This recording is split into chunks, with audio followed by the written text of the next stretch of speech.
Hello student. Last class में हम लोगों ने जो सर्कल चैप्टर था एनसीईआरटी बुक का कंप्लीट कर लिया था। और मैंने आपको बोला भी था कि नेक्स्ट क्लास में हम लोग कुछ एक्स्ट्रा कॉन्सेप्ट स्टडी करेंगे सर्कल चैप्टर से रिलेटेड। ठीक है, तो आज हम लोग वही नया कुछ कॉन्सेप्ट देखते हैं सर्कल में। ठीक है, जैसे हमारा जो पहला कॉन्सेप्ट है वो है टेंजेंट से रिलेटेड। सर्कल एक जो बहुत ही इंपॉर्टेंट ज्योमेट्रिकल फिगर है हमारे मैथ्स में। तो अब देखिए, सर्कल का इक्वेशन से रिलेटेड तो हमने बहुत सारी चीज़ देख ली। अब क्या है, ये इंटरडिसिप्लिनरी चैप्टर से रिलेटेड क्वेश्चन हो गया, यानी कि जो कॉन्सेप्ट है वो स्ट्रेट लाइन से भी आएगा और कोनिक सेक्शन से भी आएगा। अब जैसे मान लीजिए आपको सर्कल का इक्वेशन दे दिया है ये, और आपसे बोल रहा है कि इस पॉइंट पे जो पॉइंट ऑफ कांटेक्ट 4 4 है, इस पॉइंट पे इक्वेशन ऑफ टेंजेंट क्या होगा, find the equation of tangent. तो अब आप देखिए, ये जो क्वेश्चन हो गया कोनिक सेक्शन से भी हो गया और स्ट्रेट लाइन से भी हो गया, तो ऐसे भी क्वेश्चन बन सकते हैं। तो अब इसमें टेंजेंट का इक्वेशन हम कैसे निकालेंगे? तो अब आप देखिए कि टेंजेंट का इक्वेशन कैसे निकालेंगे। पहले तो आप ये देखिए कि जो इस जो सर्कल का इक्वेशन दिया हुआ है, इसका सेंटर क्या होगा? इसका सेंटर 0 0 होगा, है ना। इस तरह का इक्वेशन हमने ऑलरेडी पढ़ रखा है, तो इसका सेंटर 0 0 होगा। अब आप देखिए कि इसका सेंटर 0 0 होगा, तो 0 0 अगर इसका सेंटर है और ये पॉइंट ऑफ कांटेक्ट 4 है, तो ओ ए जो होगा रेडियस होगा। और एक चीज हम और बोल सकते हैं, ओ ए जो होगा वो टेंजेंट पे परपेंडिकुलर ही होगा। सो अब जैसे ही इसका मतलब दो लाइन परपेंडिकुलर है, तो स्ट्रेट लाइन में आपने ऑलरेडी पढ़ा है कि जब दो लाइन परपेंडिकुलर होते हैं तो दोनों के स्लोप का प्रोडक्ट क्या होता है? -1।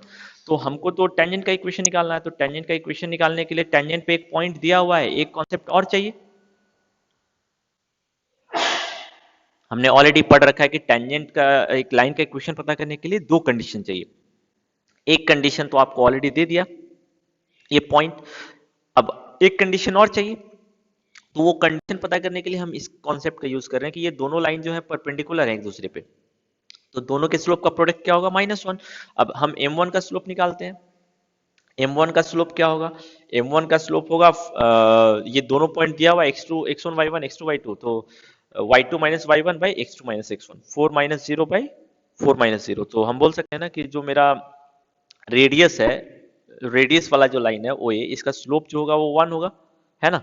अब इसका सब स्लोप 1 होगा, तो अब दो लाइन के स्लोप का प्रोडक्ट -1 होता है जब दोनों लाइन परपेंडिकुलर होता है। m1 का वैल्यू 1, तो m2 का वैल्यू निकल जाएगा ना, -1। अब आप देखिए कि जो स्लोप था इसका, हमको टेंजेंट का स्लोप पता हो गया, टेंजेंट पे एक पॉइंट पता है, तो वन पॉइंट स्लोप फॉर्म से हम टेंजेंट का इक्वेशन निकाल सकते हैं ना, इस फॉर्मूले से। तो ये तो सॉल्व हो जाएगा, बट ये देखिए एक टाइम टेकिंग प्रोसेस हुआ। अब आप देखिए कि सर्कल चैप्टर में हमारे पास इससे भी इजी कॉन्सेप्ट है, जो 1 मार्क्स क्वेश्चन में अगर आपसे पूछ दे कि जैसे मान लीजिए सर्कल का इक्वेशन ये दिया हुआ है, मैं अब एक जनरल फॉर्मूला आपको बता दे रहा हूँ जो 1 मार्क्स के क्वेश्चन को सॉल्व करने में हेल्प करेगा। ये सर्कल का इक्वेशन है, पॉइंट ऑफ कांटेक्ट जो है वो x1 y1 है। तो आपसे पूछ रहा है x1 y1 पे जो टेंजेंट होगा इसका इक्वेशन निकालो। तो हम मेथड तो जान गए, सेंटर निकालेंगे, सेंटर से ये रेडियस ड्रॉ करेंगे, इसका स्लोप निकालेंगे, इसका स्लोप निकल जाएगा तो टेंजेंट का स्लोप निकल जाएगा। अब एक पॉइंट दिया हुआ है, टेंजेंट का स्लोप दिया हुआ है, इक्वेशन निकल जाएगा। बट अगर 1 मार्क्स क्वेश्चन में आया तो इतना हम नहीं सॉल्व करेंगे, तो इसके लिए हम एक मेथड यूज कर रहे हैं। एक्स स्क्वायर जो होगा वो किस में कन्वर्ट हो जाएगा? एक्स एक्स वन में। वाई स्क्वायर किस में कन्वर्ट? वाई वाई वन में। 2x किस में कन्वर्ट हो जाएगा? x प्लस एक्स वन में। और 2y किस में कन्वर्ट हो जाएगा? y प्लस वाई वन में। तो ये अगर सर्कल का इक्वेशन है, तो टेंजेंट का इक्वेशन क्या होगा? X square x x one plus y y one plus g x plus x one plus f y plus y one, क्योंकि 2y है, यहाँ 2x है, तो 2x किस में कन्वर्ट हो रहा है? x plus x one. तो g x plus x one plus f y plus y one plus c equal to 0। ये मेरा टेंजेंट का इक्वेशन होगा। ठीक है, तो इसमें देखिए ये डायरेक्टली फॉर, और ये क्यों टेंजेंट का इक्वेशन हो? क्योंकि ये linear equation in two variable है। ये टेंजेंट का इक्वेशन, ये तो सर्कल है ना, सर्कल में क्वाड्रेटिक है, टेंजेंट लाइन के इक्वेशन में लीनियर होता है। एक्स और वाई का जो एक्सपोनेंट होता है 1 होता है, तो यहाँ एक्स और वाई का एक्सपोनेंट 1 है ना हर जगह। इसका मतलब ये स्ट्रेट लाइन ही होगा, और ये स्ट्रेट लाइन जो है किसका इक्वेशन बताएगा? टेंजेंट का इक्वेशन बताएगा। तो ये हमारा एक मेथड रहेगा, इससे हम 1 मार्क्स से बहुत सारे क्वेश्चन सॉल्व कर सकते हैं। एक कॉन्सेप्ट तो ये हो गया। अब दूसरा कॉन्सेप्ट, ये भी हमारे लिए इंपॉर्टेंट है। अब आप देखिए कि एक सर्कल है, ये मेरा सर्कल है, x square plus y square plus 2gx plus 2fy plus c equal to 0। अब एक लाइन है, इस लाइन का इक्वेशन दे दिया है y equal to m x plus c. अब इस लाइन और इस सर्कल में क्या रिलेशन है? अब आप देखिए, ये जो लाइन है, इस सर्कल को या तो 2 पॉइंट पे कट करेगा, या तो एक पॉइंट पे टच करेगा, या तो फिर कट नहीं करेगा। ये 3 पॉसिबिलिटी है। तो हम कैसे पता करेंगे कि ये लाइन जो है किस कंडीशन में टच करेगा, किस कंडीशन में 2 पॉइंट पे इंटरसेक्ट करेगा या नहीं इंटरसेक्ट करेगा। तो मान लेते हैं कि ये दोनों अगर इंटरसेक्ट कर रहा होगा, तो इन दोनों को अगर हम सॉल्व करेंगे तो हमको क्या मिलेगा, पॉइंट ऑफ इंटरसेक्शन। तो हम क्या करते हैं, इन दोनों को सॉल्व करते हैं। तो इसमें क्या करते हैं, y का वैल्यू निकाल के इसमें पुट कर देते हैं। तो ये क्या हो जाएगा, x square plus m x plus c का whole square plus 2gx plus 2f mx plus c plus, अब यहाँ पे ना हम क्या करते हैं कि ये दोनों तो c एक ही हो गया ना, तो हम थोड़ा सा चेंज कर देते हैं। जो ये जो मेरा c है ना, इसको हम k कर देते हैं, है ना। तो ठीक होगा, ये mx plus k plus c equal to 0, क्योंकि दोनों जगह तो सेम c नहीं हो सकता है ना, क्योंकि दो अलग अलग इक्वेशन है।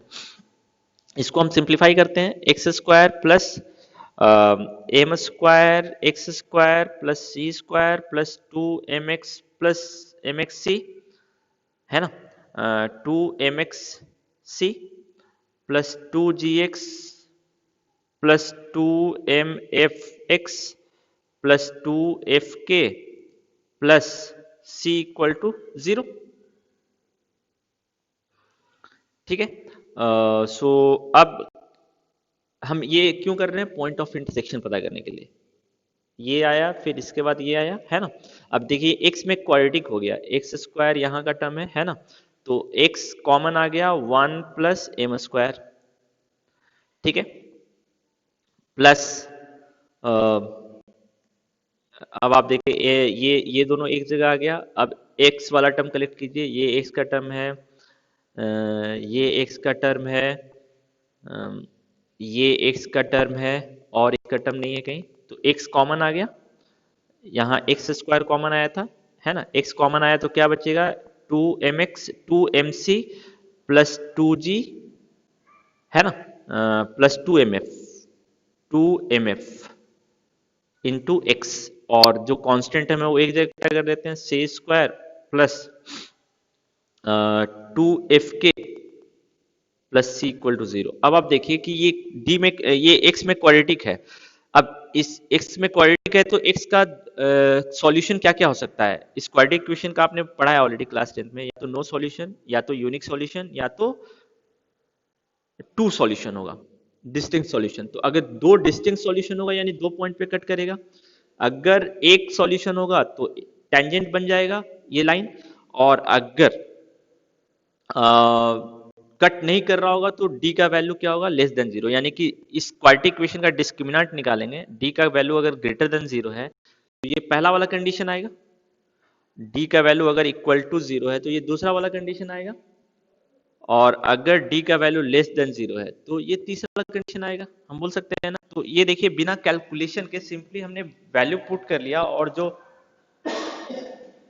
डिस्क्रिमिनेंट का वैल्यू है, जो क्वाड्रेटिक इक्वेशन है, वो डिसाइड कर रहा है कि ये जो है वो मेरा टेंजेंट का इक्वेशन होगा, या लाइन एक दो जगह कट करेगा सर्कल को, या एक जगह कट करेगा या नहीं कट करेगा। ये हम सॉल्व करके सॉल्व बता सकते हैं, है ना। सो आई होप ये कॉन्सेप्ट आपको समझ में आ गया होगा। अगर एक स्ट्रेट लाइन और एक सर्कल दिया हुआ है तो आप कैसे पता करेंगे कि एक स्ट्रेट लाइन जो है वो सर्कल को 2 पॉइंट पे कट करेगा या 1 पॉइंट पे कट करेगा या नहीं कट करेगा। दोनों को सॉल्व कीजिए, या तो x या तो y का वैल्यू निकाल के पुट कर दीजिए, या तो x का वैल्यू निकाल के पुट कर दीजिए। आप दोनों में कोई एक पुट कर सकते हैं। हमने यहाँ पे y का वैल्यू निकाल दिया और x में क्वाड्रेटिक आ गया, तो अभी ये x का वैल्यू डिटरमाइन करेगा कि ये दो जगह कट करेगा, एक जगह कट करेगा या नहीं कट करेगा। क्योंकि ये क्वाड्रेटिक है तो इसके 3 तरह के केस हैं, हमने ऑलरेडी क्लास 10th में पढ़ा है। तो तीनों केस डिसाइड करेगा कि ये इसको कट करेगा या नहीं कट करेगा। ठीक है। तो अब ऐसे बहुत सारे कॉन्सेप्ट हैं, मैंने आपको कुछ कॉन्सेप्ट अभी बता दिए। ठीक है। अब इसके आप एग्जाम्पलर का ना क्वेश्चन सॉल्व कीजिएगा। ठीक है। अब इसमें अब ऐसा बहुत सारा क्वेश्चन है। ठीक है। आप जब तक सॉल्व नहीं करेंगे आपको पता नहीं चलेगा कि हम कैसे कैसे स्ट्रेट लाइन के कॉन्सेप्ट को भी सर्कल के चैप्टर में यूज कर सकते हैं। अब जैसे देखिए ये सारे क्वेश्चन तो आपको सॉल्व हो जाएंगे। एग्जाम्पल 1 सेंटर और रेडियस पता करना है, एनसीईआरटी बुक में भी ऐसा क्वेश्चन था। ये मैं एग्जाम्पलर को अभी आपके सामने स्क्रीन पे शेयर कर रहा हूँ। ठीक है। फिर find the equation of a circle passing through this 3 point. अब आप देखिए कि ये 3 पॉइंट से जो सर्कल का इक्वेशन निकालना है, तो सबसे पहले आप क्या चेक करेंगे कि ये तीनों पॉइंट कोलिनियर है या नॉन कोलिनियर है। ये हमने ऑलरेडी पढ़ रखा है, ठीक है। आप सबसे पहला स्टेप ये करेंगे, क्योंकि अगर कोलिनियर हुआ तो सर्कल हमको पता है कि नहीं ड्रॉ कर सकते हैं। तो यहाँ पे सॉल्व करके नहीं दिखाया है, but long answer type question में जो सबसे पहला स्टेप होगा कि ये तीनों पॉइंट आपको नॉन कोलिनियर शो करने होंगे। नॉन कोलिनियर कैसे शो करेंगे? इसका स्लोप और इसका स्लोप अगर बराबर है तो कोलिनियर है, और अगर बराबर नहीं है तो कोलिनियर नहीं है। ये हमने जो सबसे इजीएस्ट मेथड पढ़ा था वो है, ठीक है। इसके बाद अगर कोलिनियर है, then we will say that we can not find out the equation of circle because a circle can not pass through 3 collinear point, है ना। और अगर नॉन कोलिनियर है, then we will say that okay we can find out the equation of circle. इस चीज को आप ध्यान रखिएगा, ठीक है। अब नेक्स्ट आते हैं हम तो इसको हम कैसे अब पता करेंगे सर्कल का इक्वेशन। तो चलिए आपको एक कुछ आइडिया देता हूँ, ठीक है। एक मेथड तो आपके बुक में ऑलरेडी बता दिया है, let the equation 2fy plus c, ये तो पहला हो गया, ठीक है। अब हम क्या करेंगे नेक्स्ट कि अब ये तीनों पॉइंट जो है सर्कल के इक्वेशन को सेटिस्फाई करेगा, तो एक एक करके 23 पुट कर दिया इसमें, तो ये इक्वेशन आया। 19 पुट कर दिया तो ये इक्वेशन आया। 2 और -9 पुट कर दिया तो ये इक्वेशन आया। 3 अननोन 3 इक्वेशन इजिली सॉल्व कर सकते हैं। अब किसी दो को लेके सॉल्व करिए, मान लीजिए इन दोनों को लेते हैं और इन दोनों को सब्ट्रैक्ट कर देते हैं, तो सी कैंसिल हो जाएगा। फिर इन दोनों को लेंगे और सब्ट्रैक्ट कर देंगे तो सी कैंसिल हो जाएगा। तो जो इक्वेशन आएगा वो किस में आएगा? जी और एफ में। लीनियर इक्वेशन इन 2 वेरिएबल आ गया ना, तो आप इसको अब सॉल्व कर सकते हैं, ठीक है। तो इन दोनों को लेके आप सॉल्व कीजिए, फिर इन दोनों को लेके सॉल्व कीजिए, दोनों को सब्ट्रैक्ट कीजिए तो सी कैंसिल हो जाएगा। 3 है तो हम 3 से इसको किस में बनाएंगे? 2 वेरिएबल में बनाएंगे, तो हमको किसी एक वेरिएबल को हटाना पड़ेगा। तो सबसे इजी हटाना किसको है? सी। तो जो दो इक्वेशन आएगा वो किस में आएगा? जी और एफ में। उसको सॉल्व कर लीजिए, जी और एफ का वैल्यू निकल जाएगा, जी और एफ का वैल्यू निकल जाएगा तो सी का वैल्यू निकल जाएगा, ठीक है। तो ये एक मेथड है, ठीक है। और भी मेथड है इसके सॉल्व करने के, ठीक है। तो ये मेथड पहले आप देख लीजिए। नेक्स्ट है इसी तरह और भी क्वेश्चंस हैं। अम,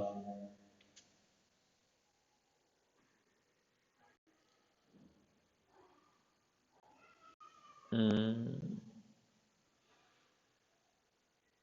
ये सारे क्वेश्चंस हैं, ठीक है। एग्जाम्पलर में ये अब आपका एक्सरसाइज आ गया, ठीक है। एक्सरसाइज जो है इसमें भी बहुत सारे क्वेश्चन सब बनते हैं।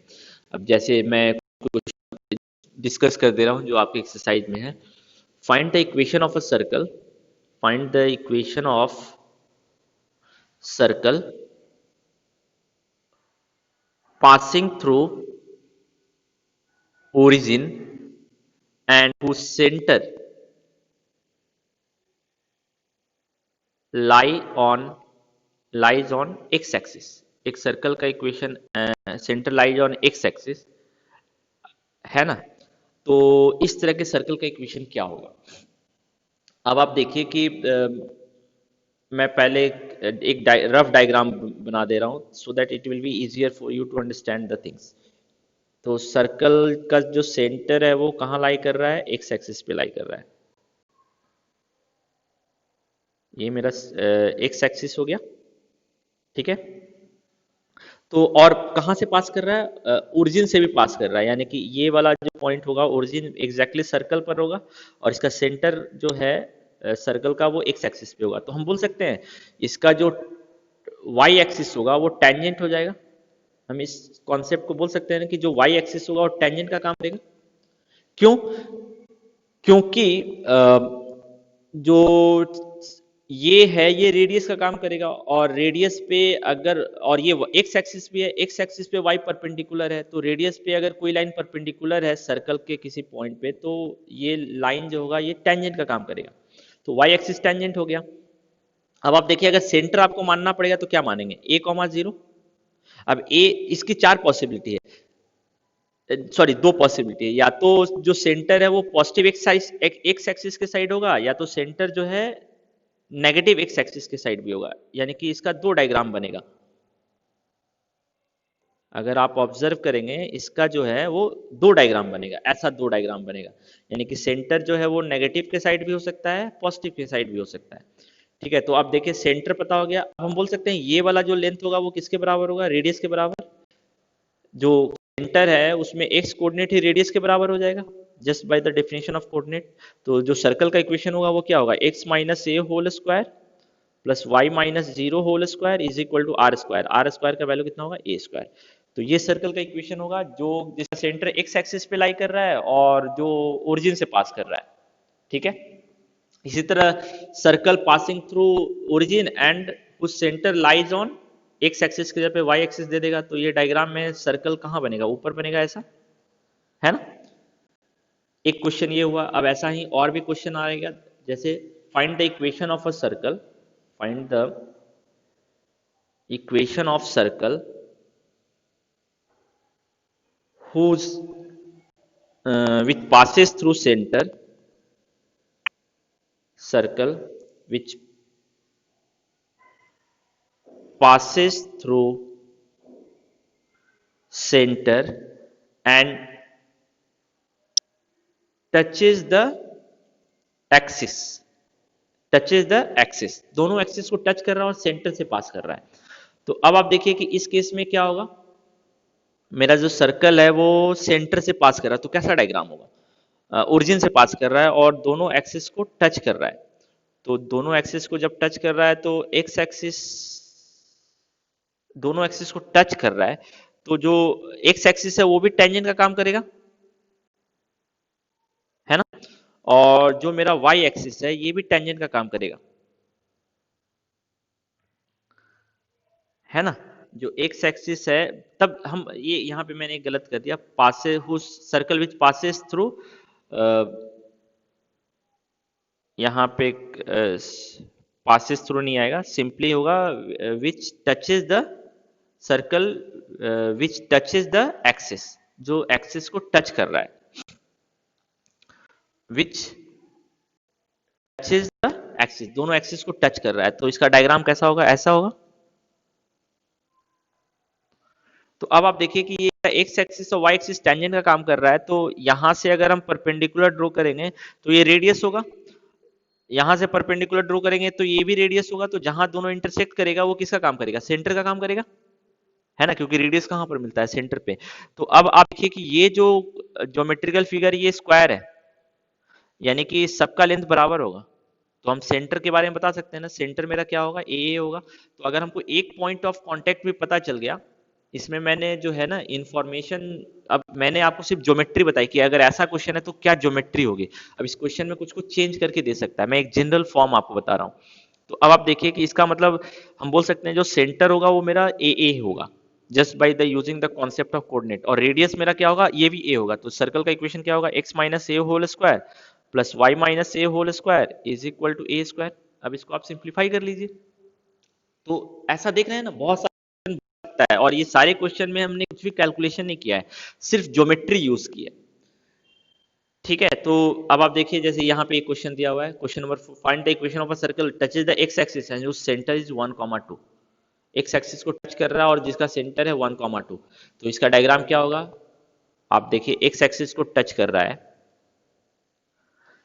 और इसका सेंटर जो है, वाई एक्सिस कहीं हो सकता है, वाई एक्सिस के बारे में हम गेस नहीं कर सकते हैं। इसका सेंटर जो है वो 1,2 है और एक्स एक्सिस को टच कर रहा है। तो अब आप देखिए कि यहां से अगर हम परपेंडिकुलर ड्रॉ करेंगे सेंटर से, तो ये जो होगा ये वाई कोऑर्डिनेट होगा और ये रेडियस भी होगा, तो हमको रेडियस पता चल गया ना, 2। तो हमने सिर्फ ज्योमेट्री देखी, ज्योमेट्री से हमको पता चल गया कि रेडियस क्या है। सेंटर का कोऑर्डिनेट जो डिस्टेंस होगा एक्स एक्सिस से, वही रेडियस का काम करेगा, क्योंकि ये तो रेडियस और सेंटर से जो पॉइंट ऑफ कांटेक्ट का डिस्टेंस होता है वही रेडियस होता है। ठीक है, तो आप देखिए आपको आर पता चल गया, सेंटर पता चल गया, तो इस सर्कल का इक्वेशन निकल जाएगा ना। तो ऐसे बहुत सारे क्वेश्चन हैं। इसी तरह देखिए, if this two lines are the tangent to the circle find the radius. अगर ये दोनों लाइन जो है टेंजेंट है तो सर्कल का एक रेडियस पता करना है। तो आप ऑब्जर्व कीजिए, ये दोनों लाइन जो है पैरेलल लाइन है, ये दोनों लाइन जो है यानी ये दोनों टेंजेंट ऐसा होगा। आप ऑब्जर्व कीजिए, यहाँ पैरेलल लाइन का कॉन्सेप्ट यूज हो रहा है। रेशियो जो है सेम है, 3/6 is equal to -4/-8 but not equal to 4/-7। तो ये पैरेलल लाइन है, तो पैरेलल लाइन ऐसा है, और डिस्टेंस बिटवीन पैरेलल लाइन जो होगा यहाँ पे किसका काम करेगा, डायमीटर का काम करेगा। तो आप देखिए इससे जो है डायमीटर मिल गया सर्कल का। तो ऐसे अब बहुत सारे क्वेश्चन हैं, जब तक आप खुद से नहीं बनाइएगा प्रॉब्लम होगी। ठीक है, मैं एक आखिरी कॉन्सेप्ट जो है वो सर्कल में डिस्कस कर दे रहा हूं। ये हमारा आखिरी कॉन्सेप्ट क्या है? Diametrically opposite point. Diametrically opposite point क्या होता है? सो ये मेरा सर्कल है, ये मेरा डायमीटर है, तो जो डायमीटर का एंड पॉइंट है ना, ये डायमेट्रिकली अपोजिट पॉइंट है। तो डायमेट्रिकली अपोजिट पॉइंट का कोऑर्डिनेट मान लो आपको दिया हुआ है x1 y1 x2 y2, circle का इक्वेशन पता करने बोल दिया। तो अब देखिए, बिना फॉर्मूले के भी आप बना सकते हैं, कॉन्सेप्ट आपके पास होना चाहिए। सर्कल का इक्वेशन पता करने के लिए सेंटर और रेडियस चाहिए, तो ये दोनों का मिड पॉइंट सेंटर होगा, तो सेक्शन फॉर्मूला से मिड पॉइंट निकल गया। क्या होगा mid point? x1 plus x two by two, y1 plus y2 by two, और मिड पॉइंट का जो डिस्टेंस होगा वो किसके बराबर होगा? रेडियस के बराबर होगा। तो रेडियस पता चल गया, सेंटर पता चल गया, इक्वेशन निकल जाएगा। इसका एक फॉर्मूला भी है, फॉर्मूला क्या है? x minus x one into x minus x two plus y minus y one into y minus y two equal to zero. ये भी फॉर्मूला है, इससे भी हम ये इसमें कोई कैलकुलेशन नहीं करना पड़ा। अगर 1 मार्क्स में पूछा तो आप डायरेक्टली इस फॉर्मूले का यूज करके सॉल्व कर सकते हैं। ठीक है, डेरिवेशन मैंने आपको बता ही दिया, इसको आप सिंप्लीफाई करके इस फॉर्म में ला सकते हैं, है ना? ठीक है, तो अब ऐसे और भी बहुत सारे क्वेश्चंस हैं। मैंने आपको एक बेसिक आइडिया दे दिया कि सर्कल में किस किस तरह के क्वेश्चंस आ सकते हैं। स्ट्रेट लाइन और टेंजेंट, ये सारे जो है, कॉर्ड, ये भी आ सकता है ना? तो आपने जितना भी क्लास 9th में सर्कल की ज्योमेट्री पढ़ी है, उन सारे का यूज जो है इस चैप्टर में हो सकता है। तो मैं आपको यही सजेस्ट, आप थोड़ा सा एग्जाम्पल बनाइए ताकि आपका और भी कॉन्सेप्ट डेवलप होगा इसमें, है ना? ठीक है, नेक्स्ट क्लास से हम लोग जो है दूसरा